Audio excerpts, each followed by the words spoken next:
fourth medium-term plan for the period of 2023-2027. The MTP4, as we call it, translates the better aspirations into concrete priority interventions to be implemented by both levels of government.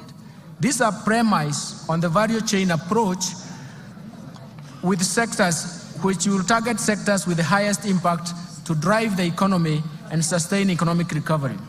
The key priority interventions focus on the following value chains.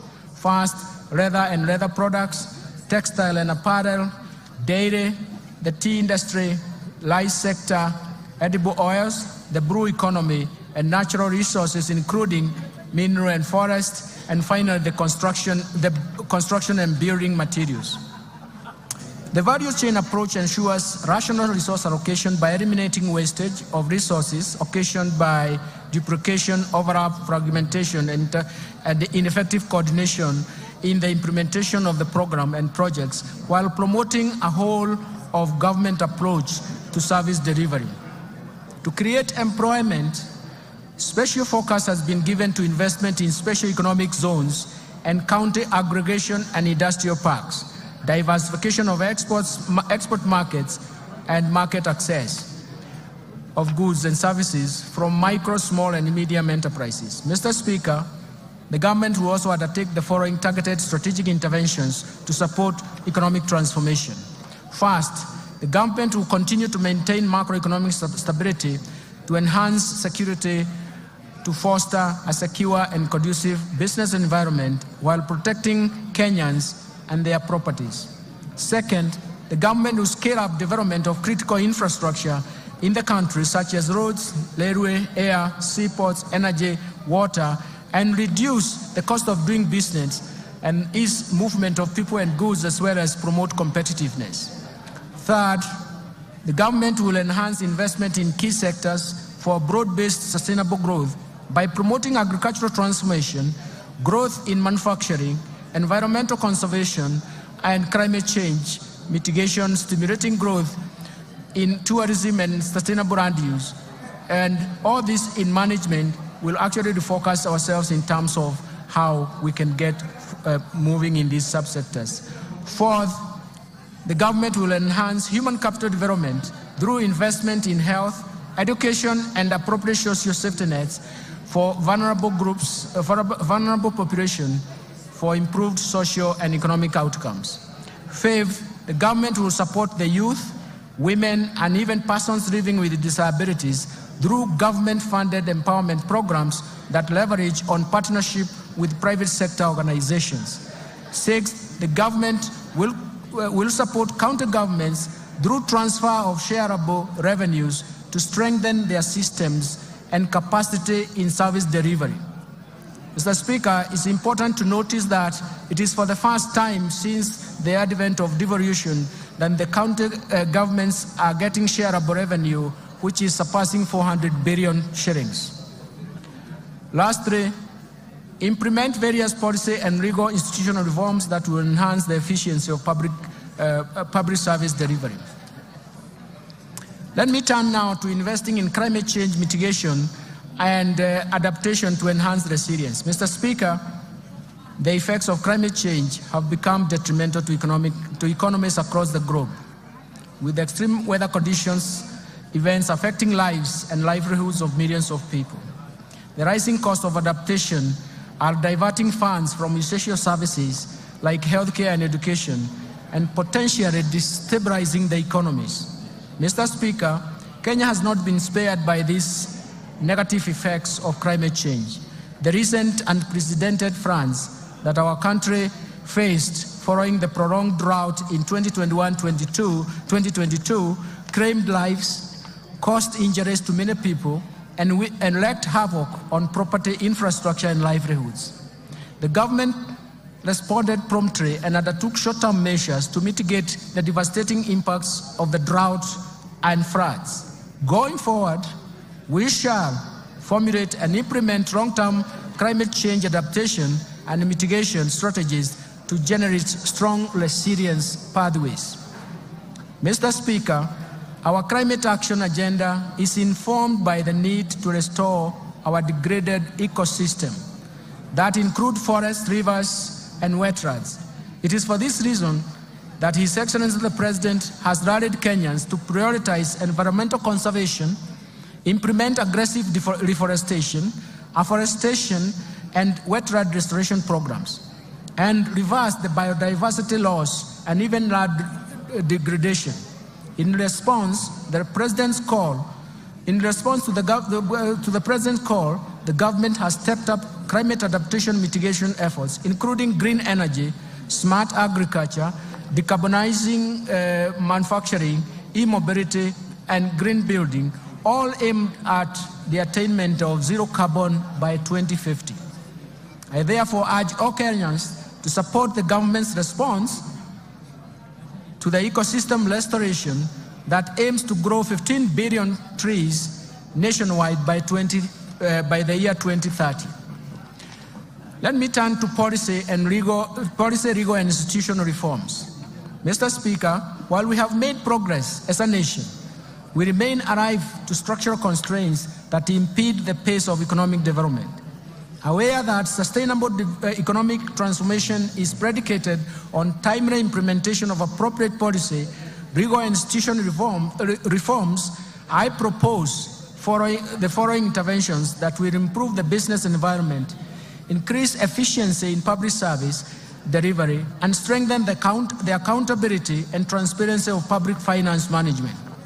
First, let me focus on public procurement reforms. Mr. Speaker, in my last budget speech, I informed this House of the government's plan to fully automate public procurement and disposal processes by implementing an end-to-end e-government procurement system. Mr. Speaker, Phase 1 of e-government procurement system has successfully undergone user acceptance testing and piloting in 12 selected MDAs and counties. This piloting will continue up to December 2024. The system comprises, among others, an e-marketplace, electronic marketplace, for the common use items where prices for various outlets are feasible, allowing intense competition in procurement of these common use items. Once the e-government procurement system is rolled out, all MDAs and executive offices of county governments will be required to fully transition to the system, while state agencies and corporations, county assemblies, and even county agencies will be onboarded in the second phase within the 2024-2025 fiscal year. The system will reduce cost of goods, works, and even services between 10 and 15%, maximize value for money, and increase the transparency of procurement. Second, let me turn to restraining growth of public sector wage bill. Mr. Speaker, the public sector wage bill continues to rise, leaving few resources for development. Public sector wage bill stood at 38.2% of the ratio as a ratio of total revenue in 2021. To contain the wage bill, the government implemented a wage freeze in the financial years 2021-22, 2022-23, in addition to eliminating and streamlining the number of allowances. Further actions planned in relation to containing the wage bill include: first, all MDAs and county governments should review and rationalize their staff establishment to ensure affordability, fiscal sustainability with the right composition and skill sets. Second, the government will roll out a unified human resource information system for the entire public sector starting from 1st July. The system consolidates human resource and payroll data in the public service for access through single warehouse. The system has been linked to the Kenya Revenue Authority iTax to facilitate filing of payee returns. This reform will eliminate the multiple manual and standalone payroll systems. Third, the Salaries and Remuneration Commission will continue to streamline allowances paid in the public sector through harmonization and rationalization of categories, rates, rules for allowances. And fourth, the Salaries and Remuneration Commission will progressively review allowances and benefits in the future, collective bargaining agreements, and align them to the provisions of allowances policy framework for the public service. Third, let me turn to state corporations reform. In order to address the challenges faced by state corporations, including government-owned enterprises, the government will first privatize government-owned enterprises whose mandates are no longer relevant, those that require huge budgetary allocations for bailouts, and those producing goods and services that are more efficiently produced by the private sector. Second, restructure the state corporations through mergers and or transfer back to parent ministries or relevant state corporations to remove duplication of functions, and enhance the efficiencies and synergies in operations so as to optimize use of limited resources. And ensure state corporations are self-sustaining, generate additional revenue to the exchequer, and also ensure quality service delivery to Kenyans. In addition, Mr. Speaker, the government is committed to implement policy changes to ensure government-owned enterprises realize their full potential. You will note that in 2023, the cabinet approved the ownership policy for the government-owned enterprises. And this is a key governance reform framework, Mr. Speaker, to anchor the policy in law and to give effect to its operationalization. A draft Government-Owned Enterprise Bill 2024 has been finalized and is undergoing public participation.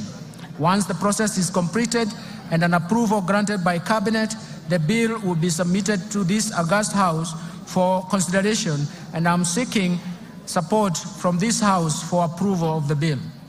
Mr. Speaker, we have also prepared a draft Government Investment Regulations 2024 to provide a framework for efficient and effective management of government investment. The draft regulations will be taken through public participation before submission to this House for consideration and, if possible, approval. Fourth, let me turn to pending bills. Mr. Speaker, in the last budget statement, I informed this House that the government plans to establish a pending bills verification committee to carry out a thorough analysis of all stock of pending bills for the period 1st July 2005 to 30th June 2022, and formulate measures to stop accumulation of pending bills going forward. Mr. Speaker, as you are aware now, His Excellency the President inaugurated the pending bills verification committee in November 2023. The committee received a total of 94,997 pending bills claims valued at Kenya shillings 662.3 billion. Analysis of the pending bill claims submitted by MDAs is ongoing. The general public has been given an opportunity to submit any pending bill claims owed by the national government. The committee is expected to complete its work and submit a report by October 2024 for implementation within the fiscal framework. Fifth, the national assets and inventory management reforms. Mr. Speaker, the National Treasury has initiated reforms geared towards automating assets and inventory management in MDAs as well as county governments. In this regard, the National Treasury will operationalize the assets and inventory management modules of IFMIS, with the module of all MDAs scheduled to launch and go live in July 2024. The rollout of county governments will commence thereafter. These reforms will enable the accounting officers to have visibility of all assets and inventory under their control and facilitate optimal assets utilization. Sixth, let me turn to financial sector reforms. Mr. Speaker, the Kenya banking sector remains stable, resilient, and continues to play its role in mobilizing funds and channeling them to deserving productive economic sectors and activities. The banking sector remained profitable with a growth of assets of 0.3%. It is now standing at 7.74 trillion in February 2024. Credit from commercial banks to the private sector stood at around 6.9% in terms of growth in April 2024 and has benefited key sectors of the economy. The Financial Inclusion Fund, popularly known as the Hustler Fund, and the de-risking of lending to the MSMEs through the credit guarantee scheme have facilitated additional lending to the MSME sector. Mr. Speaker, to position the banking sector to effectively play its role in Kenya's socio-economic transformation, 3 recent reforms have been implemented. First, the licensing and oversight of digital credit providers to address inherent challenges, including the high cost of credit, unethical debt collection, inadequate disclosures and lack of transparency, breach of data privacy, and abuse of personal information. As at the end of March 2024, 51 digital credit providers have been licensed. Secondly, on climate change, the CBK in April 2024 issued draft Kenya Green Finance Taxonomy for public participation that will serve as a tool to classify whether particular economic activities are green or environmentally sustainable, and serve as a guide for banking sector and other market participants in making informed investment decisions or financing decisions. Third, to eliminate money laundering and vulnerability in the banking sector, the CBK has revised the anti-money laundering and combating the financing of terrorism and proliferation of financing, and the supervisory framework has been implemented so that the risk-based supervision is enacted, undertaking institutional and sectoral risk assessment and enhancing staff complement capacity for supervision. Mr. Speaker, the Kenya banking sector is exposed to dynamic global, regional, and even local developments, necessitating reforms in this respect. The following reforms are proposed. First, the Central Bank of Kenya intends to progressively increase the minimum core capital for banks from the current 1 billion to Kenya shillings 10 billion. The CBK will engage the market for an appropriate timetable to achieve this goal. This is intended to strengthen the resilience and increase the bank's capacity to finance large-scale projects while creating sufficient capital buffer to absorb and withstand shocks posed by continuous emerging risks associated with adoption of technology and innovation as institutions expand. Second, the central bank plans to amend the Banking Act to provide for stiff dissuasive penalties that are proportionate to the violations committed, support a strong compliance culture in banks, and also make sure that it aligns to international best practice. Let me turn to capital markets developments. Mr. Speaker, in order to enhance price discovery and boost income for coffee farmers, the Capital Markets Authority has licensed 14 coffee brokers, and so far, 29 auctions have been conducted under the Capital Markets Coffee Exchange Regulations 2020 at the Nairobi Coffee Exchange. In addition, the authority has approved the direct settlement system, which has been operationalized by one of the local commercial banks. Let me turn to pension reforms. Mr. Speaker, majority of Kenyans remain uncovered with the retirement benefits coverage stands at about 26%. We need to address this challenge. The Cabinet has approved the National Retirement Benefits Policy in November 2023 that requires all entities to enroll all the employees, both contractual and permanent, and pensionable for registered retirement benefits scheme. To effectively implement the policy, we have initiated the review and harmonization of all the laws governing the retirement benefits sector.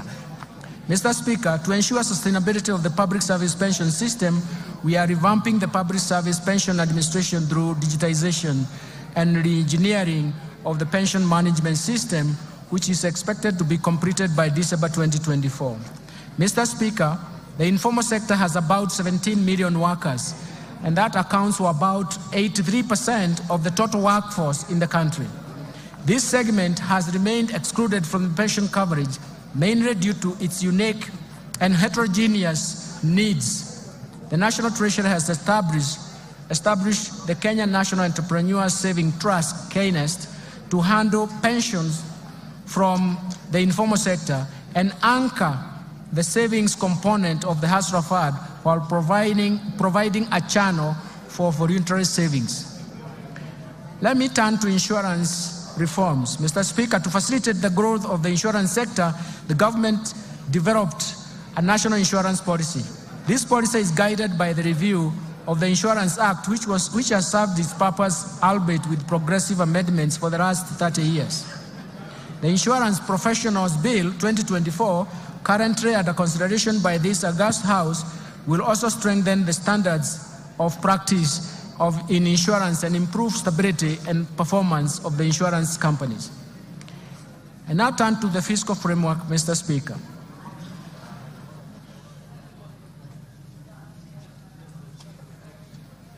Mr. Speaker, the government's fiscal policy is to enhance fiscal consolidation efforts to reduce debt vulnerabilities and rebuild fiscal buffers amid significant global and even domestic challenges. These external and domestic shocks that Kenya has experienced serve as a reminder of the importance of fiscal buffers. Mr. Speaker, the focus of our fiscal policy thus remains to reduce the deficit from 5.7% of GDP in the current financial year to 3.3% in the financial year 2024-2025. We're going to do this through various means. First, domestic resource mobilization. Mr. Speaker, implementation of government's plan for rapid and inclusive socio-economic transformation largely depends on robust revenue growth rate. Indeed, despite significant government investment in reforming the tax structure, the tax to GDP is estimated at 11.5% of GDP as of 2022-2023, against an estimated potential of 25% of GDP. And this is also the convergence criteria in the East African community countries. We therefore urgently need to address the challenges that negatively affects our revenue collection, some of these challenges include: first, there is an existence of hard-to-tax sectors. The economy is dominated by a large informal sector that is mostly outside the current tax instrument, leaving the country to rely on a narrow tax base, and it is time to reverse this trend. Second, proliferation of tax expenditures over the years. Tax expenditures are estimated right now at 2.9% of GDP if you consider the 2022 data. That it has major erosion to the tax base. Third, low tax compliance largely attributed to factors such as the technical and complex nature of our tax laws and procedures, taxpayer apathy due to perceived inefficient use of tax revenues, high compliance costs, and inadequate taxpayer education. Fourth, there are difficulties in taxing emerging digital economy. The tax system is not fully equipped to deal with the emerging business models that leverage on the digital technology. Finally, Mr. Speaker, inadequate modern technology equipment for use at every stage or exit border points, misdeclaration and even misclassification of goods, inadequate customs border posts, infiltration of counterfeits, smuggling, and diversion of goods. Mr. Speaker, in order to address these challenges and enhance the revenue mobilization, we shall implement a combination of tax policy and administrative reforms. The reforms are premised on the need to ensure that taxes are more supportive to economic activity. They do not distort the market and have a predictable tax structure. The reforms include: first, implementation of tax policy and administration measures proposed in the Finance Bill 2024. Second, implementation of the medium-term revenue strategy to expand the tax base to 20% of GDP over the medium term.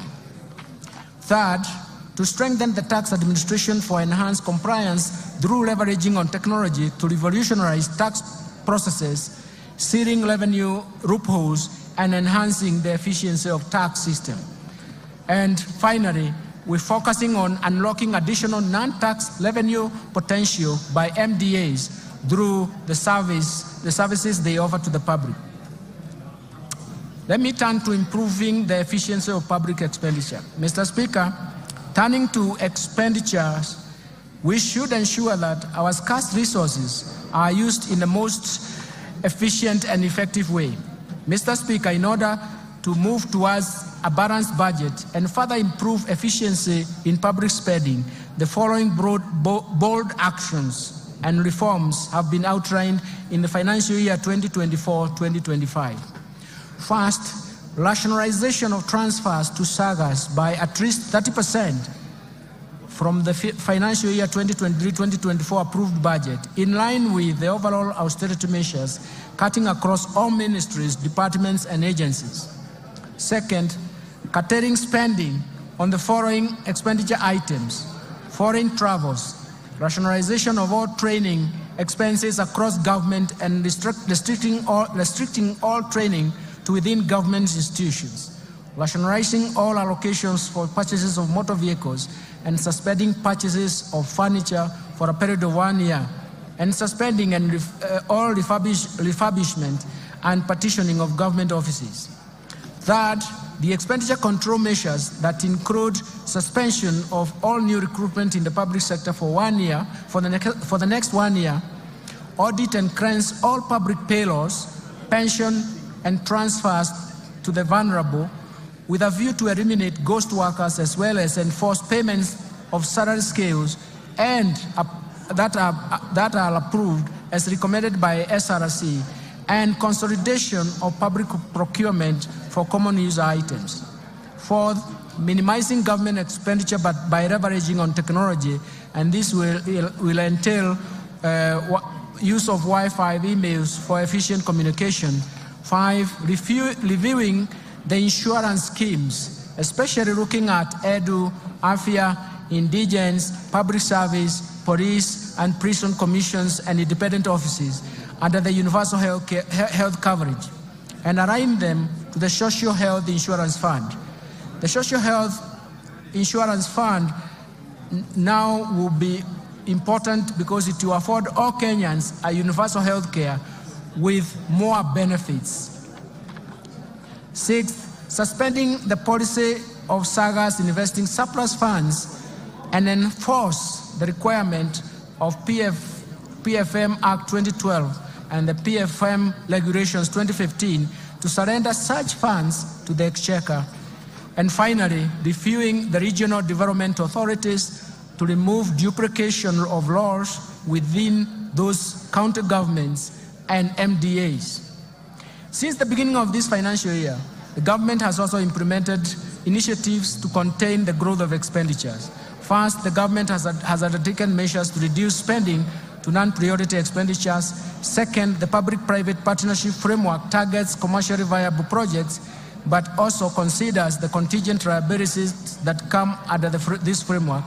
And third, we are reviewing the portfolio of externally funded projects with a view to restructuring and realigning them with bottom-up economic transformation agenda. All these initiatives, Mr. Speaker, will help lower the expenditures. I now turn to revenue measures, revenue projections.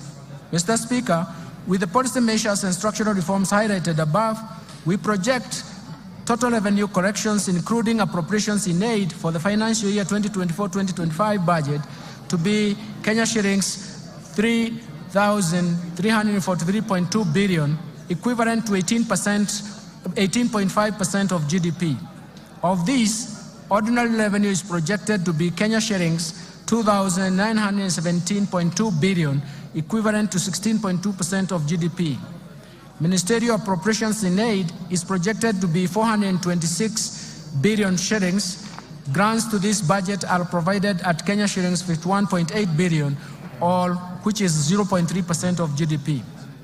Expenditure projections. Mr. Speaker, total expenditure in the financial year 2024-2025 budget is projected at Kenya shillings 3,992 billion, or 22.1% of GDP. Of this, the recurrent expenditure will amount to Kenya shillings 2,840 billion, or 15.7% of GDP.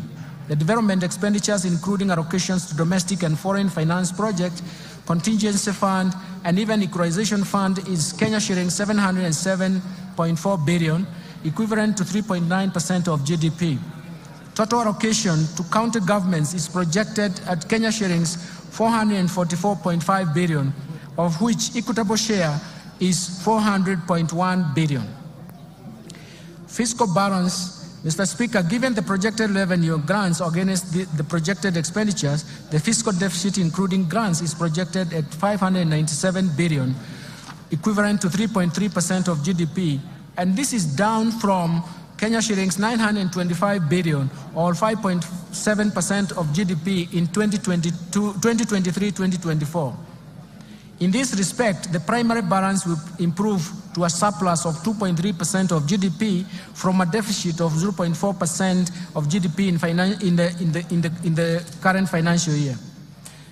The fiscal deficit for 2024-2025 will be financed by net external borrowing of 333.8 billion, equivalent to 1.8% of GDP, and net domestic borrowing of 263.2 billion, which is equivalent to 1.5% of GDP.